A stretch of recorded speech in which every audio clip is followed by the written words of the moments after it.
A very warm welcome to all the aspirant of library and information science. सभी विद्यार्थियों का स्वागत है जो भी लाइब्रेरी साइंस से BLIS, CLIS, MLIS कर रहे हैं, कर चुके हैं, या आप में से कई सारे ऐसे स्टूडेंट हैं जो कॉम्पिटिटिव एग्ज़ाम की तैयारी कर रहे हैं। तो स्टूडेंट, आप सभी से रिक्वेस्ट है, अगर आप चैनल पर नए हैं तो चैनल को सब्सक्राइब कर लें, वीडियो को लाइक कर दें और अपने दोस्तों में भी शेयर कर दें ताकि उन तक भी लेक्चर का जो नोटिफिकेशन है वो पहुँच सके।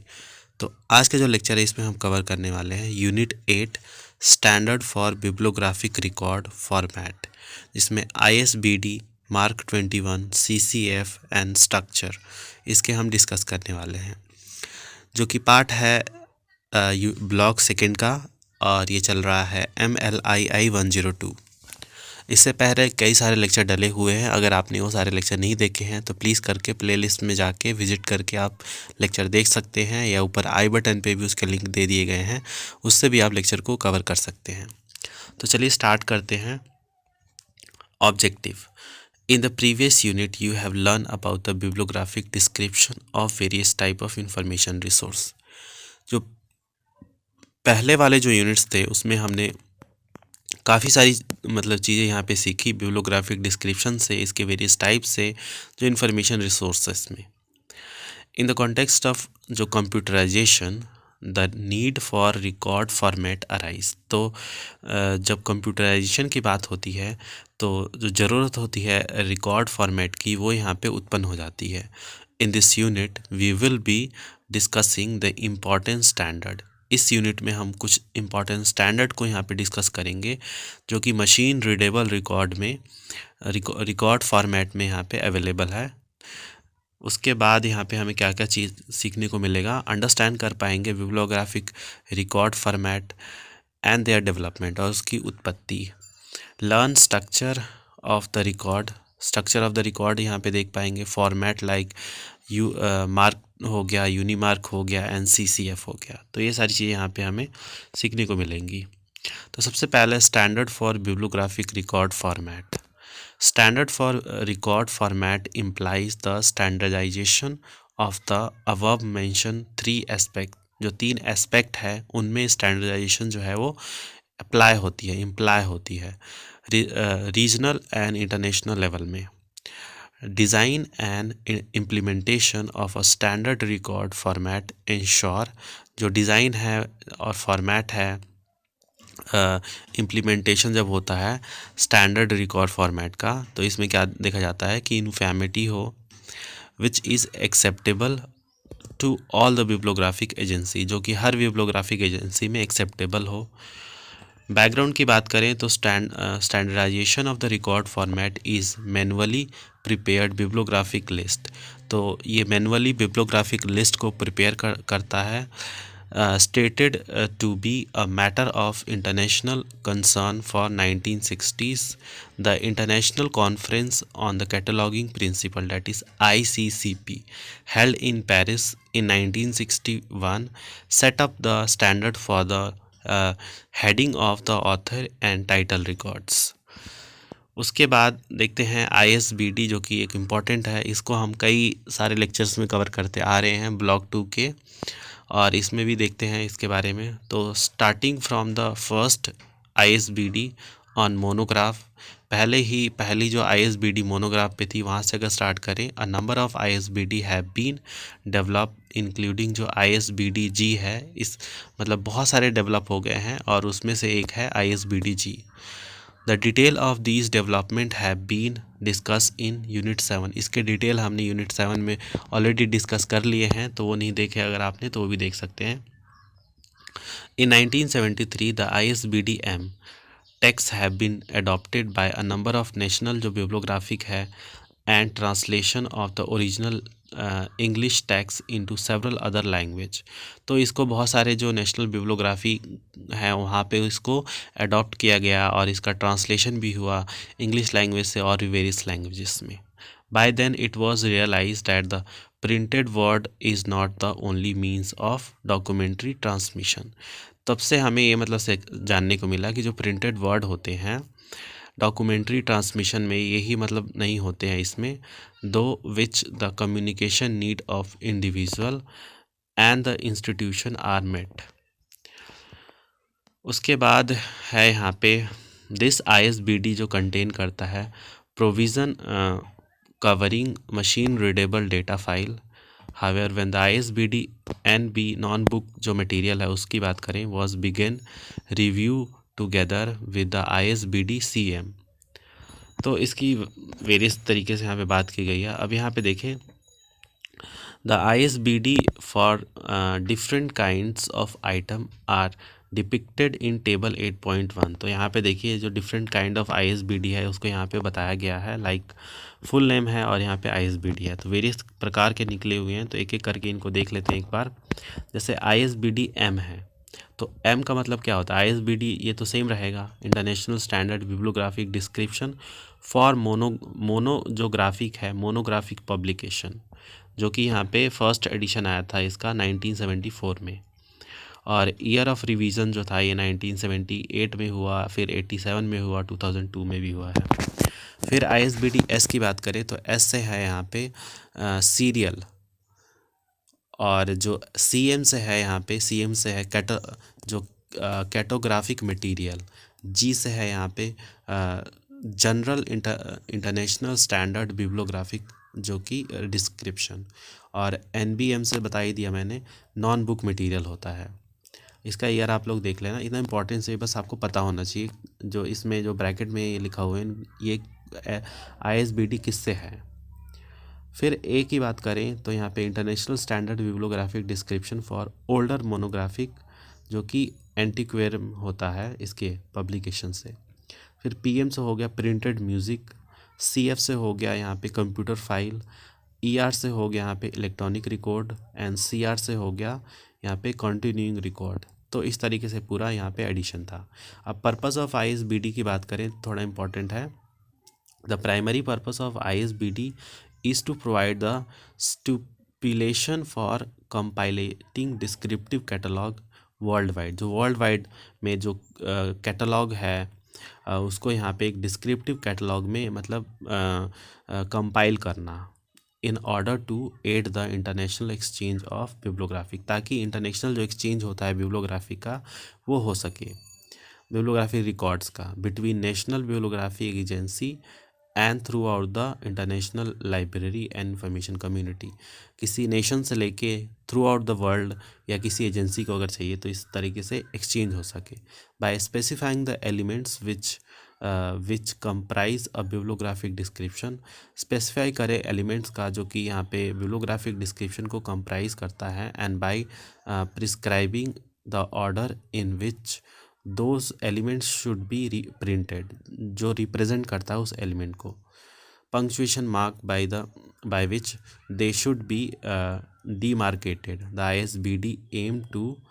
ISBD का एम क्या है? Make record from different source, जो इंटरचेंजेबल है इसको इसका डिफरेंट सोर्स यहाँ पे रिकॉर्ड करें, so that record produce in one country can easily be accepted in another country. तो एक कंट्री में अगर कोई रिकॉर्ड बना है तो दूसरी कंट्री में भी एक्सेप्टेबल हो।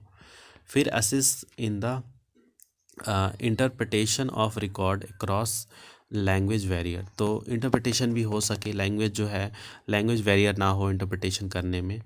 फिर असिस्ट इन द कन्वर्जन, जो कन्वर्जन होता है बिब्लियोग्राफिक रिकॉर्ड का टू इलेक्ट्रॉनिक फॉर्म, इसमें भी इसकी हेल्प मिलती है। तो उसके बाद आता है नेक्स्ट जो हेडिंग है वो machine readable format record format. Library of Congress, that is LC, was the first to design the experiment of machine readable catalog, that is MARC। तो सबसे पहला लाइब्रेरी ऑफ कांग्रेस ने इसको डिज़ाइन किया था, record format for the purpose of communicating bibliographic information. तो इसका purpose क्या था कि कम्युनिकेट करें बिब्लियोग्राफिक इंफॉर्मेशन का to large number of library, ज़्यादा से ज़्यादा लाइब्रेरी में इसका मतलब कम्युनिकेशन हो पाए। When Mark 1 commenced as a pilot project in 1966 in LC, that is Library of Congress, पहली बार जब यहाँ पे जो मार्क 1 जो है ये मतलब एक छोटे लेवल पे स्टार्ट हुआ था लाइब्रेरी ऑफ कांग्रेस में 1966 में, there was no establish MARC format, कोई इस्टेब्लिश मार्क फॉर्मेट अवेलेबल नहीं था उस टाइम में। Library professional has reach no consensus as to what all access point were required for taking full advantages of the जो automated catalogue होता है इसका full advantages ले पाएँ ताकि लाइब्रेरी प्रोफेशनल, तो इसके लिए कोई ऐसा चीज़ नहीं बना हुआ था। The pilot project known as MARC 1, तो ये जो छोटे लेवल पे जो ये पायलट प्रोजेक्ट जो चला था वो उसको नाम दिया गया MARC 1। Began in the year 1965 में ये मतलब स्टार्ट हुआ with the main aim of creation and distribution of machine readable catalogue data.